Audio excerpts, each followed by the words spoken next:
किसी की धार्मिक भावनाएं भड़काना नहीं, बल्कि भगत समाज को सही राह दिखाना है। दर्शकों, स्वागत है आप सभी का हमारी खास पेशकश आध्यात्मिक ज्ञान चर्चा में। तो आज की इस आध्यात्मिक ज्ञान चर्चा का विषय है कि आखिरकार क्या मूर्ति में प्राण डाले जा सकते हैं, किसे कहते हैं प्राण प्रतिष्ठा। यह जानने के लिए हम दो संतों के विचार आप सबके सामने रखने वाले हैं। तो आज एक तरफ है धीरेन्द्र शास्त्री जी महाराज और दूसरी तरफ है संत रामपाल जी महाराज जी। आइए दोनों के विचारों से हम यह जानेंगे कि आखिरकार प्राण प्रतिष्ठा किसे कहते हैं, आखिरकार कौन प्राण प्रतिष्ठा की सही जानकारी देता है।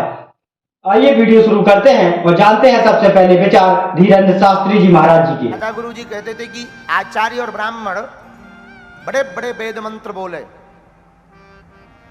मूर्ति की प्राण प्रतिष्ठा के लिए भगवान को आवाहन दें, भगवान आ भी जाएं और भगवान विराजमान भी मूर्ति में हो जाएं, उनका अंश उनका तेज, परंतु उस मूर्ति में तब तक आकर्षण नहीं होगा जब तक पुजारी अपने भाव से उन गोविंद की पूजा को नहीं करेंगे।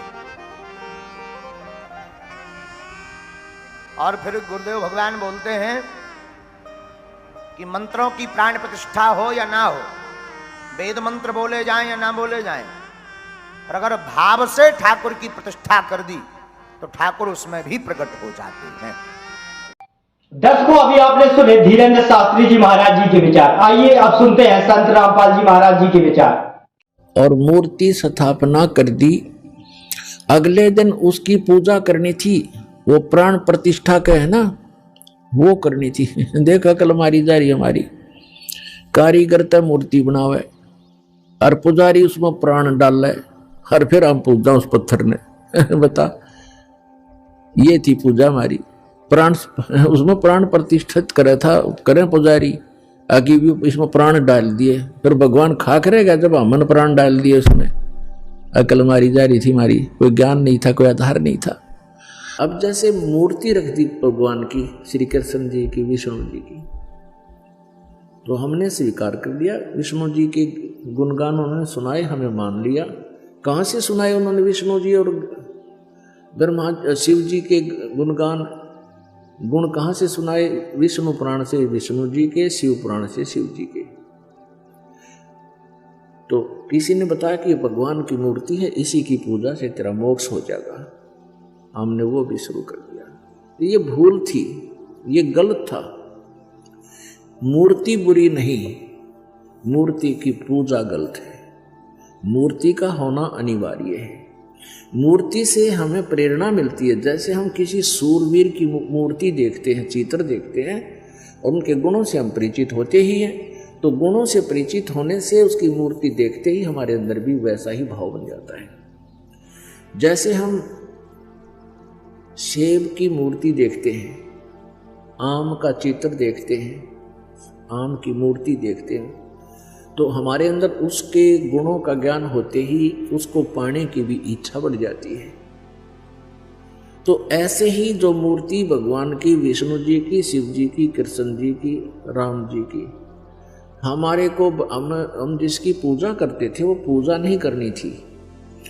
उसकी पूजा से हमें कोई लाभ नहीं होना था मूर्ति की। हमने उस मूर्ति वाले भगवान को पाना है।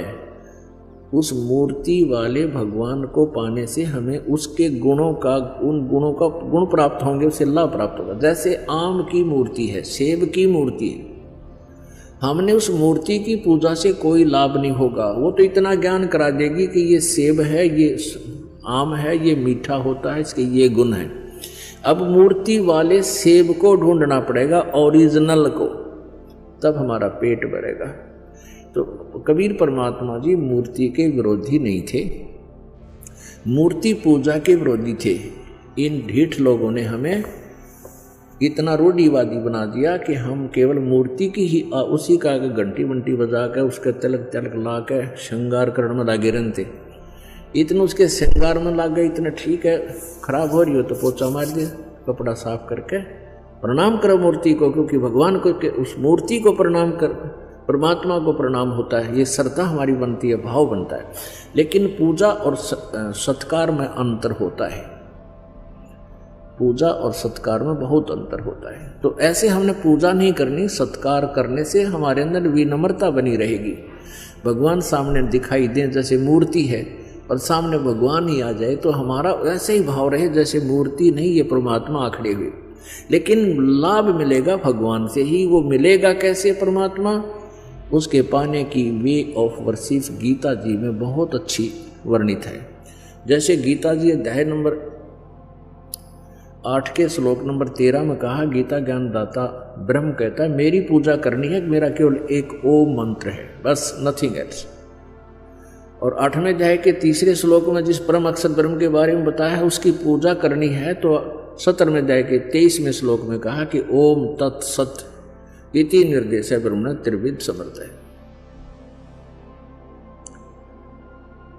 उस परमात्मा के यानी परम अक्षर ब्रह्म के पाने का ओम तो सीधा ही क्लियर है, स्पष्ट है, और तत् और सत ये दोनों सांकेतिक गुप्त हैं।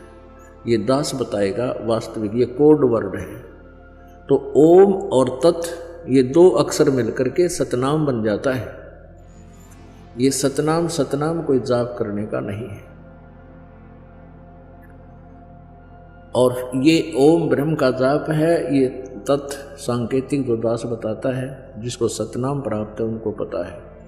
ये परब्रह्म का जाप है यानी अक्षर पुरुष का जाप है। और सत ये परम अक्षर ब्रह्म का जाप है यानी ये गुप्त है, ये कोड वर्ड है, ये दास बताएगा।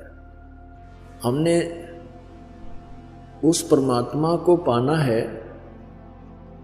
मूर्ति से कोई लाभ नहीं होगा। हमने उस परमात्मा को पाना है जिसकी हम खोज कर रहे हैं, जिससे हमें पूर्ण लाभ होगा। अब गीता ज्ञान दाता कहता है कि तू सर्वभाव से उस परमेश्वर की शरण में जा जिसकी कृपा से तू परम शांति और शाश्वत स्थान यानी सतलोक को प्राप्त होगा। हमारे को इन लोगों ने इतना भ्रमित कर दिया कि हमने किसी ने कुछ भी बता दिया उसी को गॉड मान लिया और हम वहीं पर अपना जीवन बर्बाद करके। दर्शकों, वीडियो अच्छा लगा हो तो वीडियो को लाइक, कमेंट, शेयर अवश्य करें। ऐसे ही वीडियो देखने के लिए बने रहें हमारे साथ और चैनल को सब्सक्राइब